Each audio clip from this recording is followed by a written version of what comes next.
사랑하는 영락교회 지체들에게 주 안에서 평화 인사를 전합니다. 오늘은 2024년 7월 18일 목요일입니다. 오늘의 묵상 본문은 이사야서 20장 1절로 6절까지의 말씀입니다. 오늘 본문 말씀 20장 1절부터의 말씀은 이렇게 시작합니다. 아수르의 사르곤 왕이 다르단을 아스돗으로 보내매 그가 와서 아스돗을 쳐서 취하던 해니라. 아수르의 사르곤 왕이 다르단을 아스돗으로 보내 아스돗 동맹에 이제 와해하는 시기죠. 그 사르곤 2세가 이스라엘 멸망시키는, 우리 여러 번 나누어서 익숙하시겠지만 우리 아수르의 역사를 보면 아수르의 역사는 오래된 역사죠. 주전 900년부터 이어져 오는, 사실 더 깊이 들어가면 그런 철기 시대 때부터도 시작부터 이제 그 명맥을 같이 하는 이제 그런 나라입니다. 그런데 이제 살만에셀 그 3세 때에 이르러 가지고 이제 국력이 이렇게 쇠퇴하기 시작하죠.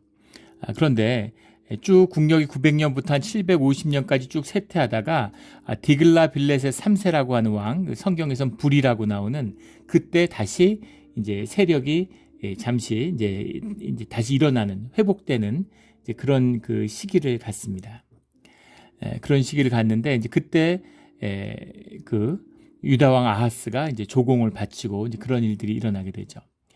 그리고 그의 다음에 살마네셀 5세, 그의 아들 살마네셀 5세 때에 가면 이제 예루살렘을 3년간 포위해서 예루살렘이 이제 절체절명의 위기에 처하게 됩니다. 그 위기를 겪고 난 다음에 이제 그 유다는 그 아수르에게 복속하게 되는 것이죠. 그런데 사르곤 2세가 들어선 그 사이, 그 시기, 그러니까는 722년부터 710년 그 사이에 바벨론의 반란이 일어나게 됩니다.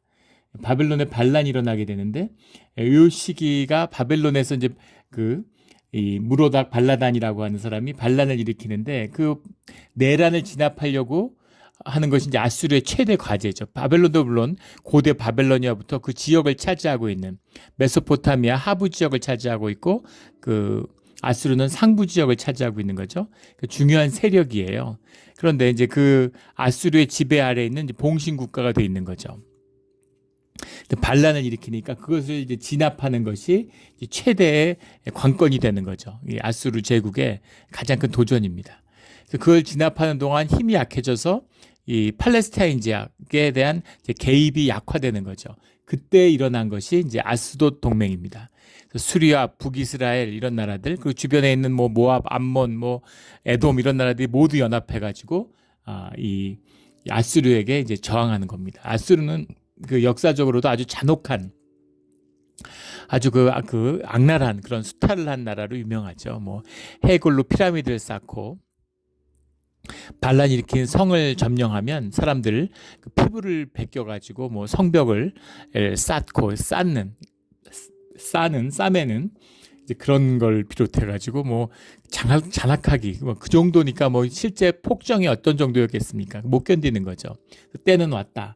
그리고 들고 일어났는데, 문제는 이제 아무리 아수르가 힘이 약해지고 바벨론하고 싸우고 있어도 수리아나 북이스라엘한테 당하는 이제 그런 나라는 아닌 거죠. 그래서 그 군대를 이끌고 와가지고 아스돗 동맹을 716년에 이제 완전히 멸망시킵니다. 그것이 이제 사르곤 왕이죠. 사르곤 왕 때 그 수리아도 완전히 멸망당하고 북이스라엘도 완전히 멸망당해요. 그래서 이 사마리아를 점령하고 사마리아에 있는 백성들을 모두 끌고 가버립니다. 그래서 이제 북이스라엘이 역사 속으로 사라져버리는 그런 일이 일어나는 거죠. 그 사르곤 2세 다음에 여기 나오는 사르곤 왕, 오늘 본절에 나오는 사르곤 왕이 바로 사마리아를 함락하고 아스돗 동맹을 깨버린 사르곤 2세죠. 사르곤 2세는 이제 살마네셀 5세의 아들은 아니고 이제 정권을 찬탈한 그런 사람입니다. 그 뒤를 이은 아들이 이제 사네립이죠. 사네립 때 다시 한번 히스기야 왕 때죠. 예루살렘이 절체절명의 위기를 맞게 됩니다. 그리고 사네립의 뒤에 이어서 국력이 좀 약해지다가, 사네립의 예루살렘 침공 실패 이후 국력이 쇠약해지다가 마지막에 에살핫돈과 아수르 바니팔 왕 때 한번 또 다시 반짝하게 되죠. 마지막으로 이제 불꽃을 태우는 아수르 왕국의 마지막이에요, 제국에. 그런데 그때 에살핫돈 때 한 번, 아수르 반입할 때 한 번, 애굽을 두 번에 걸쳐서 정복하게 됩니다. 에살핫돈 때는 이제 전쟁을 해서 이겨서 애굽을 한번 이제 짓누른 것이고, 아수르 반입할 때는 완전히 그 멤피스까지 점령을 하고 도시를 약탈하는 대대적인 이제 애굽의 약탈이 벌어지죠. 오늘 본문 4절에 나오는 배경의 사건입니다. 지금 이제 그런 사르곤 왕이 다르단을 아스도르로 보내어 아스도르를 쳐서 취하던 해, 그러니까 주전 716년경이다라는 것을 이제 짐작할 수 있겠죠. 이제 그때 여호와께서 아모스의 아들 이사야에게 말씀하여 이르시되 갈지어다, 이렇게 말씀합니다. 아모스의 아들 이사야라고 이야기하는 건 보통은 이사야라고 얘기할 수 있는데, 아모스의 아들이라고 지칭하는 건 그 아버지의 일을 감당하고 있는 그런 것을 이제 의미하죠. 아모스의 아들 이사야는 궁정의 선지자였습니다. 궁중 선지자예요. 예레미야하고는 다르죠. 궁중의 선지자라는 것은 이제 그건 제사장 그룹에 속해 있는 왕과 이제 그 귀족들에게 조언을 해주고 종교적인 어떤 그 역할을 하는 이제 그런 사람입니다. 그런데 갈지어다 이렇게 말씀하시는 건 뭐겠어요? 궁중에 있지 말고 궁중 밖으로 나가라, 이런 말씀인 거죠.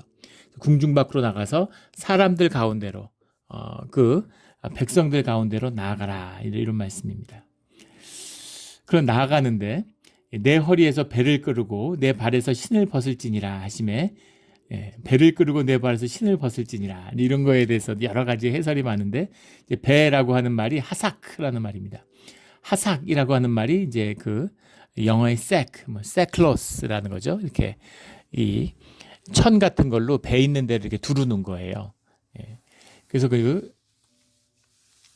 이제 이 배라고 하는 것, 이 하삭이라고 하는 것이 종교인의 어떤 상징, 제사장 그룹들이든가 이런 사람들이 입고 있는 옷의 상징이었다, 이렇게 보는 견해도 있고, 또 이것이 이제 일종의 허리띠 같이 옷을 이렇게 싸매고 있는 거죠. 통으로 된 원피스 같은 옷을 그때 입었기 때문에 이제 그것을 싸매고 있는데, 배를 끄르라고 하는 것은 이제 겉옷을 벗는다라고 하는 의미가 들어있는 겁니다.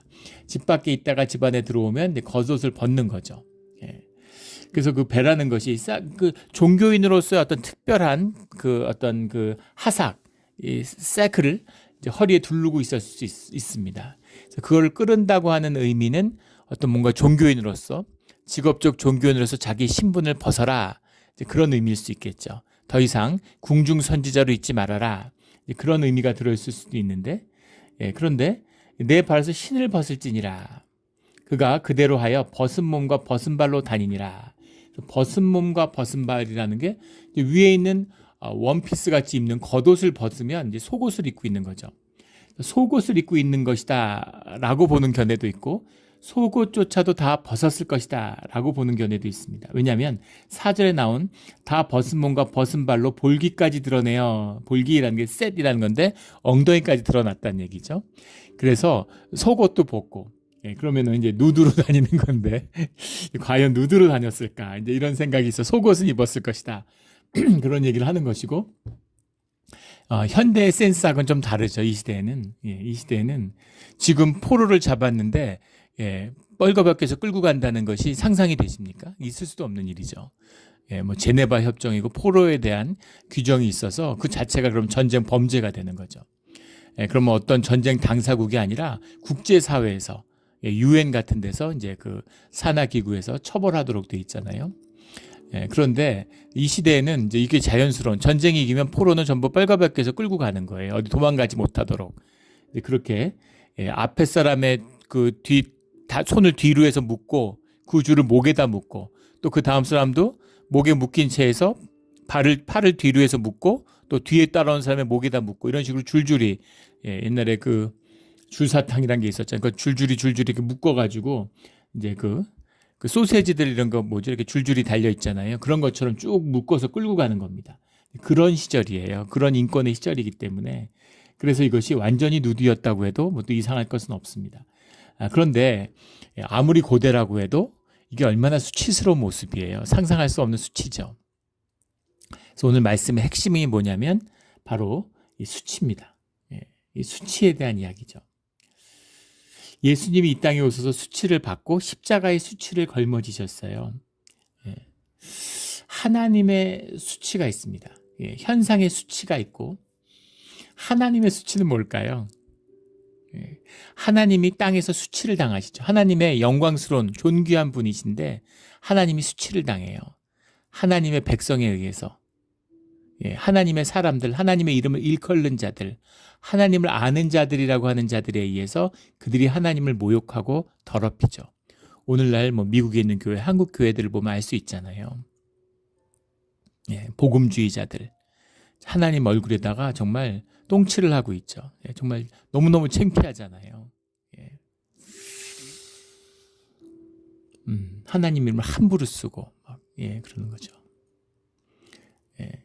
나는 믿음이 좋은 것 같이 행동했는데 미스 코리아 대회에 나가서 내가 진선미에서 미를 했는데 예, 그런데 하나님의 영광을 돌린다 그래요.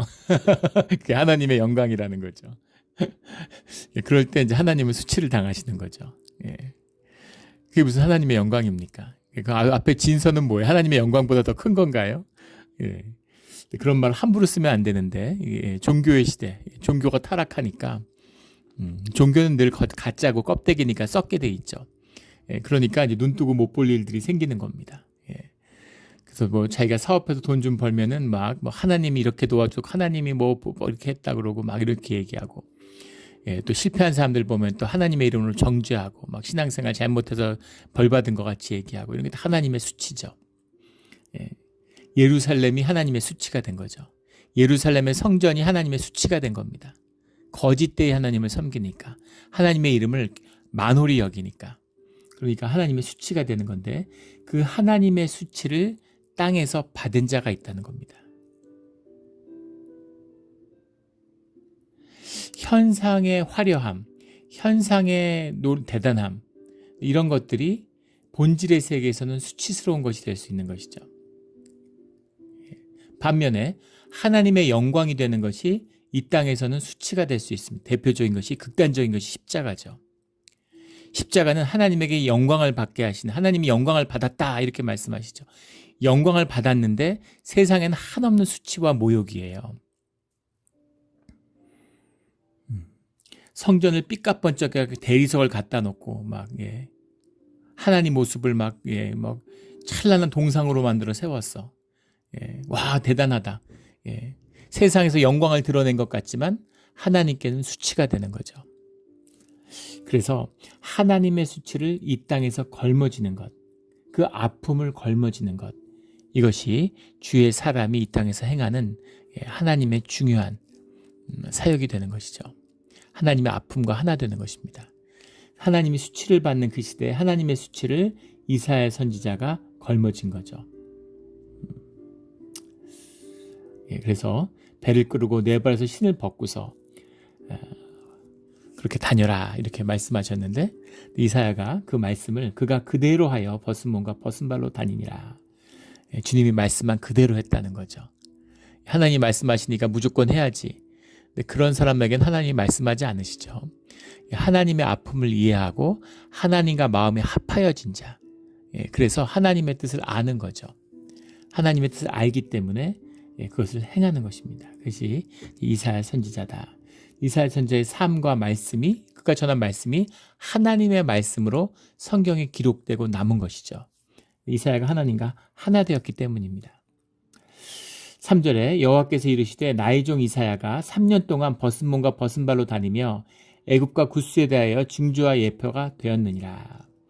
3년 동안이라는 말 3년 동안이라기 때문에 3년이라는 것은 뭐 예수님의 공생애도 그렇고 이 땅에서의 완전한 삶이죠. 하나님의 뜻을 3이라는 건 하늘의 숫자잖아요. 7이라는 것도 하늘의 숫자인데 7은 이제 완성을 의미한다면 3이라는 것은 하나님의 뜻에 합당한 이 땅에서의 삶을 말하는 거죠. 3년이면 충분한 거죠. 3일, 3년 이런 의미가 있고 7일, 7년 또 10일, 10년 이런 의미가 있죠. 성경에서 3년 동안 3년을 이 살마네스 로세가 3년의 예루살렘 포위를 의미하는 거다. 뭐 이렇게도 이야기도 하는데 뭐 그럴 수도 있고 근데 3년이라는 의미라고 하는 것은 이제 땅에서의 수치, 땅에서의 모욕, 땅에서의 환난 이런 것을 예표한다고 할 수 있겠죠. 애굽과 구스에 대한 징조가 된다. 애굽과 구스, 아직 애굽 구스라는 것이 우리 뭐 그 18장에서도 나누고 그랬었는데, 구스라는 건 이제 에티오피아를 상징하기도 하지만 이제 상애굽인 거죠. 하애굽을 보통 우리가 이제 애굽이라 그러고, 구스를 상애굽, 그 나일강의 이제 상류 지역의 지역, 이걸 이제 상애굽이라고도 하고 구스라고도 한 겁니다. 그래서 단순히 오늘날의 에티오피아가 아니라 수단과 에트리아와 또 이런 데를 다 통괄하는, 또 그 한 애굽의 한 절반 정도를 또 차지하는 이런 지역입니다. 근데 이런 지역들인데 애굽과 구스가 전통적인 강자죠. 나일 문명을 상징하니까. 근데 이들도 무너진다라는 거죠. 그 714년에 그 이제 유다에 셈나가 들어섰는데, 이제 셈나가 그 총리 같은 사람이죠. 그런데 이 사람이 그때 이제 퇴진하는 거죠. 아스돗이 무너진 다음에. 근데 그 유다 안에서도 그 아수르하고 이제 손잡자 이런 사람들이 있는 겁니다. 또 그 뒤에 가면은 이제 이 애굽하고 손잡자 이런 사람들도 있는 거죠. 여기랑 손잡아야 돼, 저기랑 손잡아야 돼. 뭐 우리 조선 말 생각해 보시면 되잖아요. 처음엔 청나라에 붙었다가 뭐 칠러파가 있다가 친일파가 있다가 친일파들은 대개 칠로파였죠. 현상을 쫓는 사람들은 이익을 쫓는 자들이잖아요. 돈을 쫓는 자들입니다. 그러니까 그 흐름대로 쫓아가게 돼 있어요. 현상이 변하면 계속 거기에 쫓아가는 거죠. 그런데 주님의 말씀은 애굽이 너희의 살 길이 아니야. 구스에 너희 살 길, 애굽 구스 다 망해. 그리고 아수르도 결국 후에는 바벨론도 다 망한다. 이런 얘기죠. 결국은 주님께 의지해야 된다. 주님을 의지하고 주님과 함께하는 것이 살 길이다. 그래서 이 사내립 때 그 기세 등등하던 아수르의 치하에서 히스기야가 예루살렘이 살아남았죠. 하나님과 함께하는, 하나님께 의지할 때 살아남는 길입니다. 세상이 어떻게 되든 나만 잘하면 되는 거죠. 요새 말로 하면 나만 잘하면 되는 겁니다. 내가 주님께 의지하고 주님의 힘을 받으면 되는 거지, 누구하고 잘 지내고 누구한테 의지하고 이런 문제가 아니라는 것이죠. 지금도 뭐 미국의 대통령이 바뀌면 뭐 어떻게 되나, 미국 유력한 대통령 후보가 주한미군 철수, 나토 탈퇴를 공표하고 있으니까 지금 완전히 이란, 러시아, 중국의 희망의 등불이죠. 북한 지금을 다들 너무너무 지금 기뻐하고 있죠. 그러니까 어떻겠어요? 대만이나 한국, 독일 이런 나라, 프랑스 이런 나라들, 영국 다 떠는 거죠, 지금. 미국 대선이 굉장히 중요하죠. 근데 미국 대선이 누가 되든 어떻게 됐든 그런 거에 신경 쓰지 말라는 겁니다. 한국이 잘하면 되는 거예요.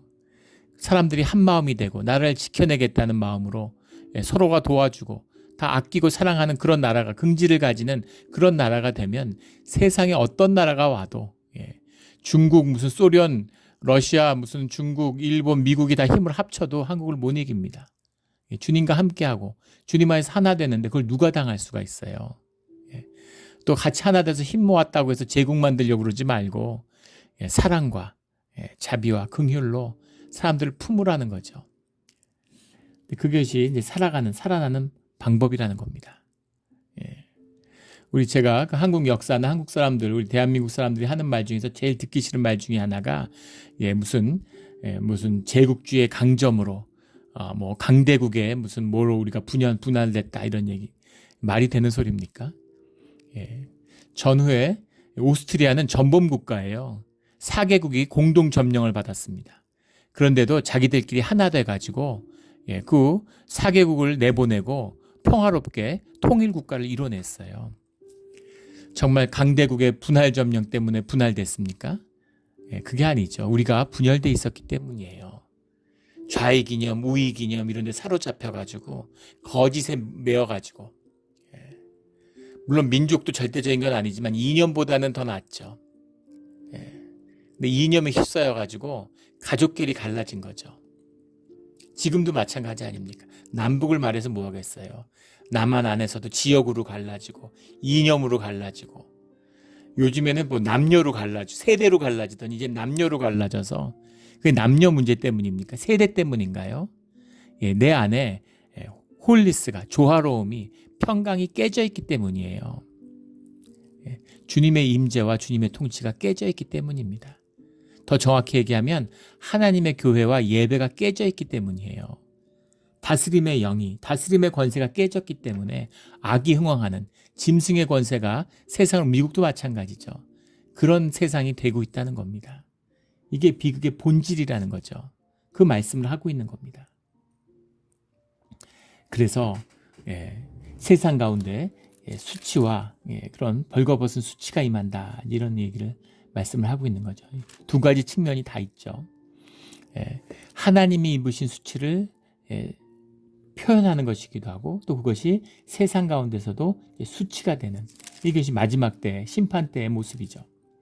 4절에 이와 같이 애굽의 포로와 굿수에 사로잡힌 자가 아수르 왕에게 끌려갈 때 젊은 자나 늙은 자가 다 벗은 몸과 벗은 발로 볼기까지 드러내어 애굽의 수치를 보이리니. 근데 실제 역사적으로도 뭐 에살핫돈과 밧수르 반입할 때, 에살핫돈 때는 그렇지 않은데 밧수르 반입할, 아수르 반입할 때는 진짜로 이들이 이런 식으로 끌려서 아수르까지 끌려왔다고 하죠. 애굽이 사실 이런 일을 당할 거라고는 사실 상상도 못하던 거죠. 상상도 못하던 일인 겁니다. 지금으로 치면 이런 거예요. 미국이 중국하고 전쟁했는데 미국이 패해가지고 미국이 뭐 배상금 물어주고 포로로 끌려가고 완전히 망신당하는, 상상할 수 있습니까? 상상도 안 되죠. 그러니까 이 시대에 누가 애굽이 아수르한테 질 거라고 생각해요. 애굽이 가만히 있는 거지, 싸우려고 맘만 먹으면 언제든지, 국력으로 보면 언제든지 싸울 수 있지. 그런데 애굽이 분열하고 아수르한테 이제 완전히 망신을 당하는 거죠. 수치를 당하는 겁니다. 근데 그런 일이 일어날 거라는 걸, 근데 왜 이런 걸 보여주시는 걸까요? 지금 아수르한테 붙으려고 그랬어요. 아수르 동맹이 나니까 아수르한테 붙어서 살아남으려고 그랬습니다. 유다가. 그런데 아수르가 안 받아줘요. 아수르가 아쉬울 게 뭐가 있어서, 유다 너희들도 어차피 다 점령할 건데, 사마리아도 점령하는데 왜 예루살렘은 그냥 두겠어요? 예루살렘에 금도 많은데 이번에 다 털어야지, 이런 마음이 있는 거죠. 그러니까 이번엔 어떻게 되냐면 아수르한테 안 되네, 아수르하고 잘 지내려고 하는데 아수르가 안 받아줘. 그러니까 그럼 애굽한테 붙어야지. 그러지 말라는 거죠. 그리고 어려움이 있을 때마다, 문제가 있을 때마다 자꾸 애굽으로 가려고 그래요. 이것이 가장 유다와 예루살렘의 가장 큰, 이스라엘의 가장 큰 문제가 바로 애굽이죠. 왜 그럴까요? 애굽 사람들입니다. 애굽에서 400년 살다 나왔어요. 애굽에서 400년 살다 나왔으니까 어떻겠어요? 문화나 모든 게, 애굽이 너무 편하고 애굽말 이런 게 다 너무너무 편한 사람들이죠. 그리고 애굽은 더 잘 살고 더 돈도 많고 더 풍요하고 부여로운 사회예요. 그러니까 뭔가 수틀리면 이제 애굽으로 가려고 그러는 거죠. 우리 그 이민자들이 그렇잖아요. 사업 좀 어려워지면 LA로 돌아가야 되나. 처음엔 다 LA로 왔는데 그러다가 이제 사업이 잘 돼가지고 지역으로 퍼져 나갔는데, 비즈니스를 찾아서 그게 어려워지면 다시 LA 가야 되나, 이렇게 되는 거죠. LA가 편하니까. 그러다 더 어려워지면 한국으로 가야 되나, 이렇게 되는 거죠. 그런 거예요. 자꾸 편하던 시기, 익숙하던 곳, 그곳으로 돌아가려고 하는 겁니다. 단순한 삶의 편의가 아니죠. 요단강을 걷는 것은, 홍해를 걷는 건 주님의 뜻과 함께하고 주님의 길을 가겠다고 하는 언약이잖아요. 그런데 다시 요단강을 건너고 홍해를 건너서 애굽으로 돌아간다는 건 무슨 의미겠습니까? 그러니까 주님이, 힘들 수도 있고 어려울 수도 있는데 그걸 믿음으로 이겨내야 돼. 어떤 일이 있어도 애굽으로 가면 녹는 겁니다. 애굽으로 가면 이스라엘은 녹아 없어져요. 애굽으로는 가지 마. 그래서 바빌론에 가서면 살아남을 수 있는 거죠. 근데 애굽으로 가면 살아남지 못합니다. 미국에 있었는데 미국에서 뭔가 어려워졌어요. 전에 그런 분을 만난 적이 있는데, 미국에서 이제 일식집을 하시다가 잘 안 됐는데 어떻게 기회가 닿아가지고 덴마크인가 네덜란드인가에 가가지고 일식집을 하게 되신 분이 있어요. 근데 거기 가니까 또 사업이 잘 되고 이러니까 이제 유럽 사람들도 이제 일식을 먹기 시작하고 이러니까, 원래 날 음식을 안 먹죠, 유럽 사람들이. 그런데 이제 거기 가서 이렇게 일식집을 하니까 잘 돼서 거기 정착해서 사시는 거죠.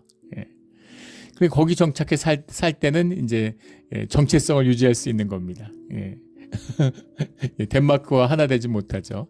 그런데 만약에 한국으로 돌아갔다. 그럼 어떻게 되겠어요? 뭐 한국은 말할 것도 없겠죠. 만약에 일본이나 중국에 가서 산다고 생각하면 어떻게 되겠습니까? 좋은 비유인지 모르겠는데 자자손손이 지나면 녹게 돼 있습니다. 예. 그런데 한국 사람이 자자손손이 산다고 덴마크 사람이나 네덜란드 사람으로 정체성이 녹아나지는 않죠. 그런 걸 생각하시면 돼요. 바빌론에 가서도 물론 대부분의 사람들이 바빌론 사람이 되고 말았죠. 그것은 신앙의 문제지 무슨 문화의 문제는 아닙니다. 그러나 애굽으로 가서는 안 되는 거죠. 애굽으로 가면 문화의 문제도 있겠지만 정체성이 녹는 거예요. 언약이 깨지는 겁니다. 애굽으로는 가지 마라. 너희들 지금 사마리아 망하는 거 보고 다마색 망하는 거 보고 정신이 혼미해가지고 애굽한테 가려고 그러는데 다 똑같은 운명이야. 이런 얘기인 거죠. 5절에 그들이 바라던 구스와 자랑하던 애굽으로 말미암아 그들이 놀라고 부끄러워할 것이라. 남은 남아 있는 자들의 이제 절규, 현상적인 구하는 자들의 이제 절망을 말하는 거죠. 살 길이 없다 이 얘기입니다. 너희가 이렇게 해보려고 그러고 저렇게 해보려고 그러는데 그렇게 해서 못 살아. 그런 얘기입니다. 살 길이 땅에 있지 않아. 살 길은 하늘에 있어. 이런 얘기죠. 하늘이 무너져도 솟아날 구멍이 있다 그러는데 솟아날 구멍이 없다는 겁니다. 솟아날 구멍은 하늘에만 있어요. 하늘로 말미암아 주님께 말미암는 길이 아니면 길이 열리지 않는다라는 거죠. 땅에서는 막 대단하고 땅에서 뭘 가졌고 막 이랬는데 그게 수치와 부끄러움이 되는 겁니다. 일제시대 같은 거죠. 재산 많이 모으고 나라 팔아가지고 돈 많이 모았는데 그래서 백작 받고 공작 받은 사람은 남작이나 자작보다 더 자랑스러워하고 돈이 더 많고 더 출세하고 그랬는데 이제 그 식민지가 망하고 나니까 다 한국에 살 수가 없고 부끄럽고 이러니까 다 주로 이제 그런 분들이 다 미국에 이민 와서 살죠. 그런데 다 숨기고 살아요. 내가 무슨 이완용 손자다 이런 자랑스러운 사람이 누가 있겠어요. 그래서 뭐 잘 살 수도 있겠죠. 돈을 좀 갖고 나와서. 그래도 그 재산이 있는 만큼, 쌓은 만큼, 가진 만큼 이제 부끄러워지는 거죠. 가진 만큼 부끄러워지는 겁니다. 창피한 거죠. 이런 것처럼 현상 세계에서 내가 뭐 돈을 모으고 내가 뭘 했고 현상 세계에서는 윌추 컨트롤이잖아요. 악이 지배하는 세상입니다. 내가 뭐 하는 걸 통치하고 내가 많은 걸 지배하고 내가 뭘 이걸 이렇게 했고 내가 뭘 이걸 이렇게 했고 여기서 또 종교적으로 이원화된 식으로 받아들여서 오해하는 분들은 그러면은 컨트롤은 다 나쁜 거고 오직 러브만이 좋은 것인가? 근데 그렇지 않죠. 다스림의 권세를 주셨어요. 왜 윌 투 컨트롤이겠습니까? 근데 윌 투 컨트롤로 그것을 주님께 자원하는 심령으로 내어드리는 겁니다. 나를. 내가 컨트롤하는 게 아니라 주님의 컨트롤 안에 들어가는 것이죠. 근데 그것이 나의 나됨이고 나의 소명이에요. 나와 주님이 하나 되는 비밀입니다. 내가 가장 주님에게 순종할수록 내가 주님께 순종하면 나는 없고 막 나는 종살이하고 내 의지는 꺾이고 나는 뭐냐 도대체. 그거는 주님과 하나 돼 보지 못하고 주님과 함께하지 못한 자들의 생각일 뿐인 거죠. 비참한 생각이죠. 인간 밑에 있는 세상 밑에 있는 걸 생각하는 거죠. 원래 주님이 나를 만들었어요. 부모 생각해 보십시오. 부모가 자식을 막 파괴하고 노예 만들고 물론 인간의 부모 중엔 그런 부모도 있지만 세상에 속아서 부모의 마음이 자식이 잘 되게 하고 싶어 자식을 좋게 해주고 싶은 거잖아요. 그런 거죠. 그래서 하나님 안에 있을수록의 나의 나됨, 나의 다스림의 권세가 점점 커지는 겁니다. 나를 비울수록 더 채워지고 버릴수록 점점 부요해지고 이런 주님 나라, 이게 하나님 나라의 비밀이고 하나님과 함께하는 비밀이죠. 근데 그걸 놓으라고 그러는데 절대 못 놓는 거예요. 사마리아가 망하고 유다가 다 망했는데 지금 예루살렘만 남았는데 예루살렘을 붙잡고 포위가 되어서 죽느냐 사느냐 하는 판인데 그걸 주님께 구하지 않고 어떻게 살아볼까 이런 식으로 애굽이 구해줄까 누구하고 동맹을 맺을까 아수르가 구해줄까 바빌론이 구해줄까 이런 얘기를 하고 있는 거죠. 그런 게 안 된다라는 거죠. 6절에 그날에 라는 건 이제 계속 나오고 있는 심판의 때죠. 또 지금에 처한 그 어려운 상황을 말하는 거죠. 해변 주민이 말하기를, 해변 주민이 뭐겠어요? 예, 해변 주민들, 남은 자들이죠, 사실은. 이 남은 자는, 예, 물론, 예, 그 이사야 전체에 흐르고 있는 이런 신앙적으로 주님과 함께한 그런 자들이 포함됐지만 아직 살아있는 자들입니다. 아직 심판이 끝나지 않았기 때문에, 예, 아직 남아있는 거죠. 끝까지 남은 자들, 예루살렘에 돌아오는 자들을 의미하는 것이 아니라. 그런데 왜 해변 주민이라고 하겠습니까? 주의 자녀도 있고, 예, 이스라엘이라는 이름도 있고 여러 가지 이름이 있는데 그렇게 안 하고 해변 주민이다. 이미 이스라엘의 정체성이 망한 거죠. 성전에다가 우상을 세우는데, 아수르의 신상을 성전 앞에 세우는데 더 말해 뭐 하겠습니까? 이게 예루살렘은 무슨 의미가 있어요? 그런 거죠. 우리가 믿던 나라, 곧 우리가 아수르 왕에게서 벗어나기를 바라고 달려가서 도움을 구하던 나라가 이같이 되었은즉 우리가 어찌 능히 피하리요, 이거죠. 아직 애굽과 구스는 망하지 않았지만 애굽과 구스도 망한다. 이들이 애굽이 망하고 구스가 망하는데 어디에 도움을 청하겠니? 이런 얘기죠. 예, 이 말씀을 왜 하겠어요? 예, 주님께 의지해야 된다라는 얘기죠. 애굽이 망하는데 우리가 누구를 의지하겠냐, 이런 겁니다. 중국이 강대해져 가지고 지금 중국 때문에 떠는데 우리가 믿을 건 미국밖에 없지. 그런데 선지자가 와서 미국은 망한다, 이렇게 얘기하는 거예요. 미국도 수치를 당해. 미국 의지해서, 일본 의지해서 러시아 의지해서 하나님을 의지해야 돼, 이 얘기인 거죠. 하나님만 의지해. 그러면 너희가 산다, 이 말입니다. 우리 세상의 환난 가운데에서 의지할 주님을 만나는, 우리 큐티 하는데 한 성도님이 그런 말씀을 하세요. 사시면서 진짜 말할 수 없는 많은 어려움과 고난을 경험했는데 또 세상의 수치이기도 하죠. 그런데 지나고 보니까 그럴 때만 주님을 찾은 것 같다고, 그럴 때만 주님을 의지한 것 같다고, 좀 좋을 때, 지금은 좋고 지금은 행복하고 지금은 부유한데 이럴 때 주님을 의지할 수 있으면 참 좋을 텐데, 그런 절실함, 그런 진실함이 항상 좋을 때는 없는 것 같다. 우리 모두가 마찬가지죠. 저의 고백이기도 하고, 그런 진실하게 주님께 고백하는 그 마음이 있어야 되는 거죠. 우리 명확한, 우리가 의지할 것은 주님밖에 없죠. 주님께 의지하고 주님께 아뢰고 주님과 하나 되는 것입니다. 세상은 어지럽고 세상은 요동치지만 우리가 의지할 것은 주님밖에 없고, 또 주님과 함께 했을 때 주님과 평강과 기쁨이 우리 삶을 가운데 넘치게 되는 거죠. 그런 복된 삶을 살아가는, 고난 가운데서도 기쁨과 행복을 누리는 우리 모두가 되기를 주의 이름으로 축원합니다. 기도드리겠습니다. 하나님 아버지, 감사합니다. 우리가 아무것도 없는, 가진 것도 없고 배운 것도 없는데 가진 걸 의지하고 배운 것을 의지합니다. 관계를 의지하고 세상을 의지하고 망하고 또 망하고 실패하고 또 실패했음에도 불구하고 여전히 세상을 의지하는 마음이 있습니다. 또 뭐가 조금만 생겨도 내가 했다고 스스로 높이는 그런 어리석은 존재입니다. 주님의 십자가를 만나서 십자가에 나를 못 박고 거짓이 아니라, 망상이 아니라 진실로, 아픔으로 우리의 모든 수치를 주님 안에서 씻어내는 주님의 은혜를 만났습니다.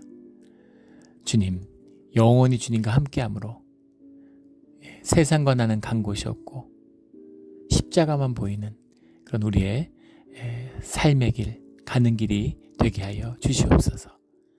감사하며 예수 그리스도 이름으로 기도드렸습니다.